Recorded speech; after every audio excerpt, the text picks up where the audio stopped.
ਬਲਵੰਤ ਭਾਜੀ ਸਤਿ ਸ੍ਰੀ ਅਕਾਲ। ਓਏ ਹਾਂ ਬਈ ਪ੍ਰੀਤਮ, ਉਹ ਕੀ ਲੈ ਕੇ ਆਇਆ? ਭਾਜੀ ਘਰੇ ਨਾ ਸਰਸੋਂ ਦਾ ਸਾਗ ਤੇ ਨਾ ਮੱਕੀ ਦੀਆਂ ਰੋਟੀਆਂ ਬਣੀਆਂ ਸੀਗੀਆਂ ਤੇ ਨਾਲੇ ਨਾ ਮੈਂ ਤੁਹਾਡੇ ਲਈ ਥਾਲੀ ਲੈ ਕੇ ਆਇਆ। ਅੱਜ ਨਾ ਵਹੁਟੀ ਨੇ ਬਣਾਇਆ ਸੀਗਾ ਸਾਰਿਆਂ ਲਈ।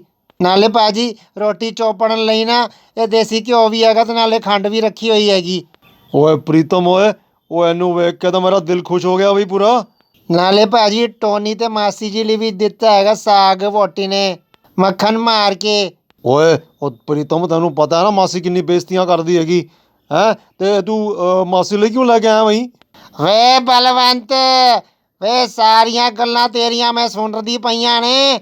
ਇੰਨੇ ਪਿਆਰ ਨਾਲ ਉਹਨੇ ਭੇਜਿਆ ਤੇ ਮੈਂ ਕਿਉਂ ਨਹੀਂ ਖਾਵਾਂਗੀ। ਓਏ ਤੂੰ ਨਾ ਆਪਣਾ ਫਰੋਜ਼ਨ ਖਾਇਆ ਕਰ, ਆਪਣਾ ਯੂਕੇ ਦਾ। ਇੱਧਰ ਦੀ ਨਾ ਤੈਨੂੰ ਚੀਜ਼ ਹਜਮ ਨਹੀਂ ਹੁੰਦੀ। ਵੇ ਚੱਪ ਕਰ ਜਾ, ਲੈ ਕੇ ਆ ਥਾਲੀ ਇੱਥੇ। ਹੋ ਦੇਖਿਆ, ਹਾਲੀ ਤੱਕ ਨਹੀਂ ਤੂੰ ਇੰਡੀਆ ਭੁੱਲੀ ਆਪਣਾ। ਚੁੱਪ ਕਰ।